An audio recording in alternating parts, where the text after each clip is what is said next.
Then check this out. There was news this morning from Bloomberg that the G7 countries, including the U.S., are considering a near total ban on exports to Russia. I'm just wondering if you could talk a little bit about that idea, whether it's one that the administration is embracing, pushing, or yeah. So we're committed to holding Russia accountable. That's something that we're committed to doing here, and in coordination with our G7 partners, have put in place the largest set of sanctions and export control actions ever imposed on a major economy. These actions have had a significant impact, undercutting Russia's ability to find and fight its unjust war. Don't have any new measures to announce today at this time, but you can see from many of our G7 statements that we are committed to continuing to hold Russia accountable and supporting Ukraine as long as it takes, and that's going to continue to be our commitment. Go ahead, Michael. Thanks, Karine.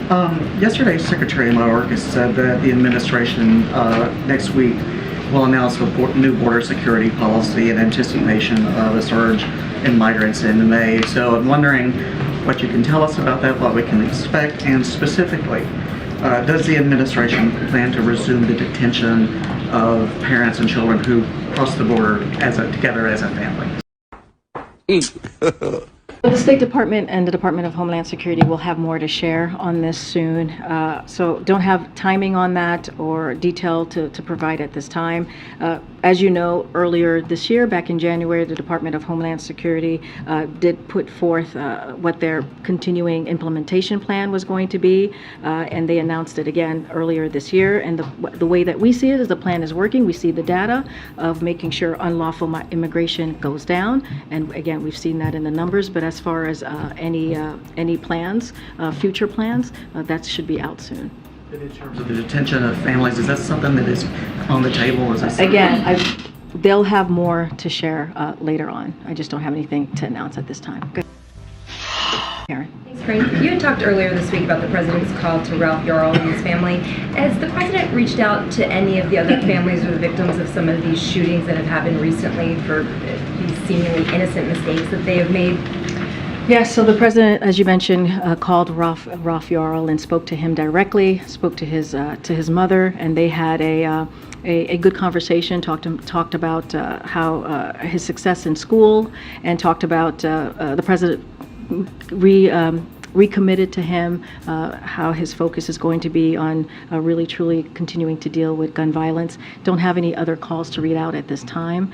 The president, as you know, has talked to multiple families, sadly, in the last 2 years who have been victims to these gun violence tragedies, and that's not something that is easy to do. And certainly has visited communities over the past 2 years that have been struck by this type of violence. I just don't have any other conversations to lay out. Great word. Just kind of with this string of these examples this week of, pulling into the wrong driveway, a basketball rolling into the wrong yard. What does the president make of this, of these reactions by people that they have gone and shot people for something that is innocent, just a wrong mistake? What does he make of that that was what people did? Look, the president thinks that it's time that that Congress, Republicans in Congress, take action on these types of gun violence that we're seeing in our communities, in our school. That doesn't change it. That doesn't change the president continuing to use his bully pulpit to call out Congress or really call Congress to take action. And that's what we need to see.